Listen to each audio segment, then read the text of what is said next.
નમસ્કાર મિત્રો, સ્વાગત છે તમારું અમારી યુટ્યુબ ચેનલમાં। હું છું આપની સાથે અજીત જાદવ। તો મિત્રો, આજે આપણે ગુજરાત રાજ્યના વિકાસની અનોખી ભેટ વિશે વાત કરીશું, જ્યાં મુખ્યમંત્રી ભૂપેન્દ્ર પટેલે 605 કરોડ રૂપિયાની વિશાળ ફાળવણી કરી છે। ચાલો વધુ વિગતો જાણીએ।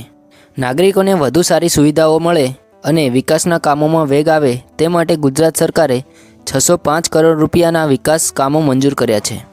આ ફાળો શહેરી સુખાકારીમાં વધારો કરશે। સ્ટોર્મ વોટર ડ્રેનેજ, તળાવ બ્યુટિફિકેશન, શહેરી સડક યોજના, પાણી પુરવઠા અને રેલવે ઓવરબ્રિજ।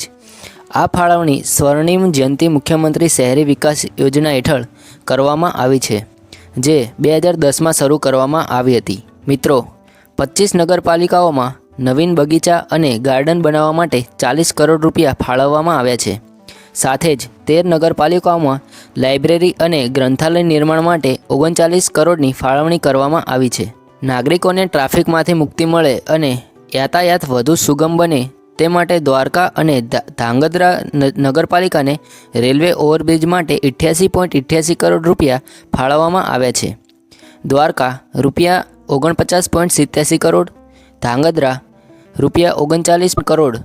મિત્રો, આ ફાળવણીના કારણે ગુજરાતના નગરોમાં સુવિધાઓમાં નોંધપાત્ર વધારો થશે।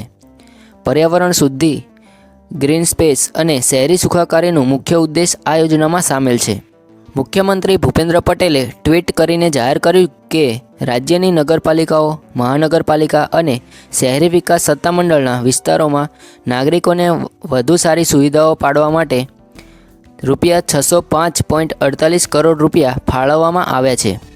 લીંબડી, માંડવી, કચ્છ, મુન્દ્રા, બારાઈ, વિરમગામ, બારડોલી, વડોદરા અને ભાવનગર મહાપાલિકાઓમાં આ ફાળવણી વિવિધ નગરપાલિકાઓ અને મહાનગરપાલિકાઓ માટે છે, જેમાં મુખ્યત્વે પર્યાવરણ શુદ્ધિ, શહેરી સુખાકારી અને સિટી બ્યુટિફિકેશન પર ધ્યાન આપવામાં આવ્યું છે।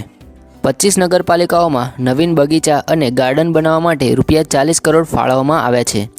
આ નાગરિકોને વધુ ગ્રીન સ્પેસ અને શાંત વાતાવરણ પૂરું પાડશે।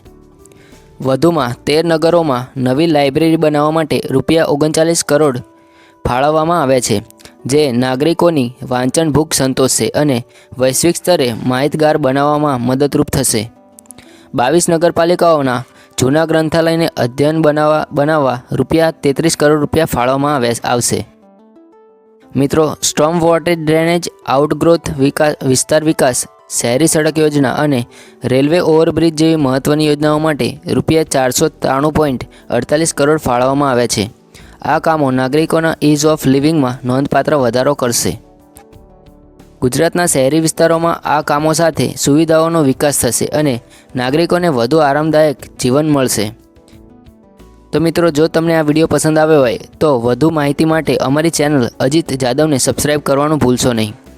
વિડીયો જોવા માટે ધન્યવાદ। જય હિન્દ, જય ગુજરાત।